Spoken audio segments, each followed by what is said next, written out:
What about the people? Why is America not the greatest country in the world, Professor? That's my answer. You're saying... Yes. Let's talk about... Fine. Sharon, the NEA is a loser. Yeah, it accounts for a penny out of our paycheck, but he gets to hit you with it anytime he wants. It doesn't cost money. It costs votes. It costs airtime and column inches. You know why people don't like liberals? Because they lose. If liberals are so fucking smart, how come they lose so goddamn always? Hey. And with a straight face, you're going to tell students that America is so star-spangled awesome that we're the only ones in the world who have freedom? Canada has freedom. Japan has freedom. The UK, France, Italy, Germany, Spain, Australia, Belgium has freedom. So 207 sovereign states in the world, like 180 of them have freedom. All right. And yet you, sorority girl, just in case you accidentally wander into a voting booth one day, there's some things you should know. And one of them is, there is absolutely no evidence to support the statement that we're the greatest country in the world. We're 7th in literacy, 27th in math, 22nd in science, 49th in life expectancy, 178th in infant mortality, 3rd in median household income, number 4 in labor force, and number 4 in exports. We lead the world in only 3 categories: number of incarcerated citizens per capita, number of adults who believe angels are real, and defense spending, where we spend more than the next 26 countries combined, 25 of whom are allies. Now, none of this is the fault of a 20-year-old college student, but you nonetheless are, without a doubt, a member of the worst generation ever. So when you ask what makes us the greatest country in the world, I don't know what the fuck you're talking about. Yosemite?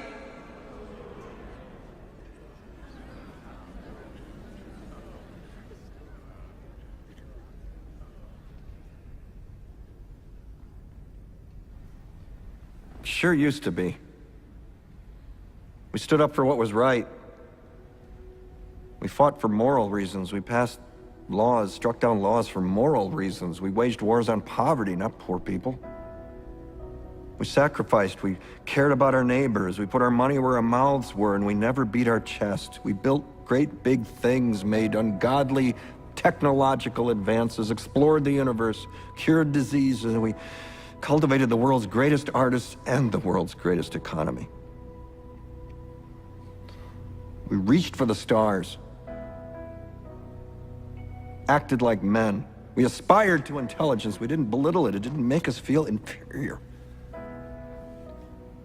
We didn't identify ourselves by who we voted for in the last election, and we didn't scare so easy.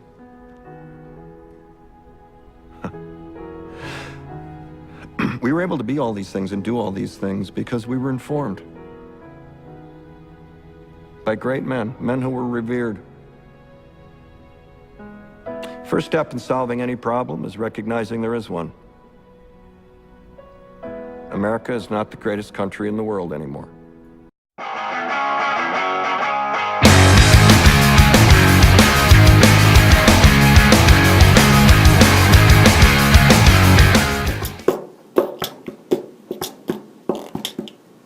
Hi, Cody. It's Saturday. So, Cody, I really don't have a whole lot to talk about today. Today is Inspirational / Heritage Saturday. So I pretty much had to scrounge to come up with something. But then I saw something on my bookshelf that actually made me think of something I wanted to talk about. So, as you saw at the beginning of the movie, today I will be talking about The Newsroom, starring Jeff Daniels, who's that guy right there. So it's from the creator of The West Wing and The Social Network, Aaron Sorkin, and it's been around for 2 seasons now, and they've been approved for a 3rd and final season. They just decided it was just going to be the final season, which is kind of appalling to me because I want more and more of this show. It's a really good show. I love Aaron Sorkin. I love The West Wing, as you know. So basically, The Newsroom is about a newsroom. It's about a news organization called the Atlantic News Network, or, well, Atlantic Cable News. That's it, ACN. It's on the back of the thing there. Atlantic Cable News. And it takes stories from the year previous. So this season came out in 2012, and most of the stories that were parlayed in that season came from 2011. So they talked about the BP oil spill. They talked about the killing of Osama bin Laden, among other things. Now, the second season, they take and they make up their own news story, but while they're also covering other actual news stories that happened. So that's one thing I really like, and I thought you would like this since you want to go into broadcast. I know you want to go into radio, but this is also like broadcast news. So the actual series stars Jeff Daniels, who plays Will McAvoy. He's like the lead anchor. And this other girl, I can't think of her name right now. It's pretty bad that I can't think of people's names. I'll pull out the little card thingy here that's got stuff on it. Emily Mortimer, she plays Mackenzie McHale. That's right. She plays a producer. So basically, at the very beginning of the series, it's ACN. It's kind of like one of those sensational like news organizations, and then Mackenzie McHale comes on. She's a former love interest of Will McAvoy. So they get together and they basically make this decision that they don't want to just be one of these sensationalist news organizations. They actually want to give the news. They want to parlay the news. They want to say, they don't want to, they're going to give opinions, but they want to put the news across, and they want to put across what might be controversial, might not be the collective view of a lot of people. They want to put across the news.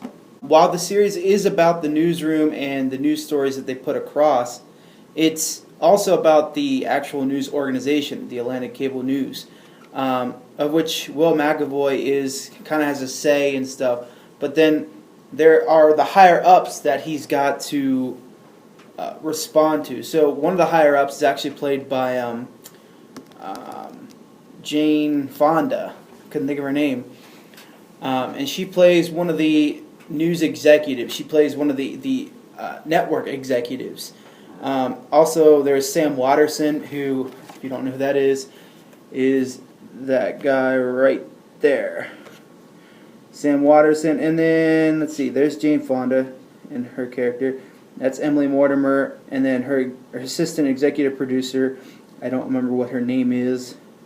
And then this girl right here, she is like an economy person. She does the stuff about the economy and the global financial problems. This guy is a tech guy. He's actually the lead actor from Slumdog Millionaire. His name's Dev Patel. So he's like, he runs the blog and the Twitter things and stuff like that. This guy is the former Her. He went down and produced the show that's the next hour down. So basically, the series is about an hour show that happens at prime time, and this guy right here is talking, or is now producing the show that's like right before him, or the one in the morning. She does a lot of like news stories. Like, she's not an anchor, but she comes up with a lot of the news stories and stuff like that. So it's a really intricate series. Like, each season only has 10 episodes, but the episodes are actually 50 minutes long. No commercials, 50 minutes long. And even longer than that. Some of them go over 60 minutes long, including like the season finale. So this has been one of my favorite shows for the longest time now. Well, I guess for the last couple of years. Hasn't been a long time yet. And I'm kind of sad that it's actually going off the air. It reminds me of the values of America and how the inside. It gives us an inside look to our news networks and how our news comes across to us and what we find interesting and what happens in America, what happens outside of America that affects America, all in one series. So since today is Saturday, that means I have to give you a topic for tomorrow. And I'm not sure if you're going to enjoy this topic. I'm just interested in see what you do with it. So here we go. The actual topic is going to be split up into two parts. Part one.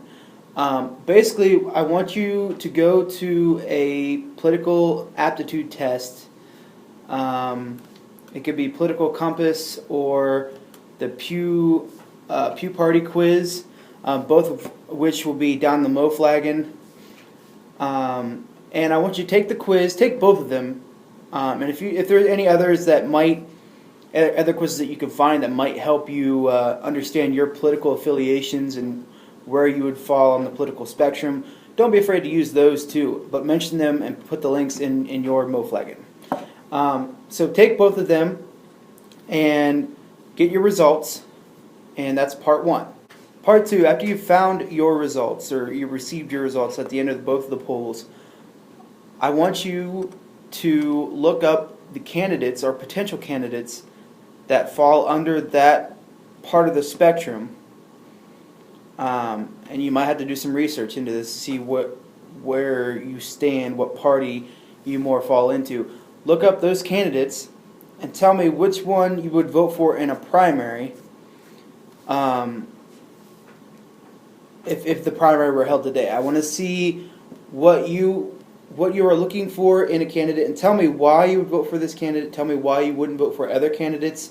Remember, these are the same party. And then, along with that, group a whole bunch of potential candidates for 2016. This is for the presidential election now. And I want you to tell me why you like what you like about them, what you don't like about them, and then choose one that you would pick overall.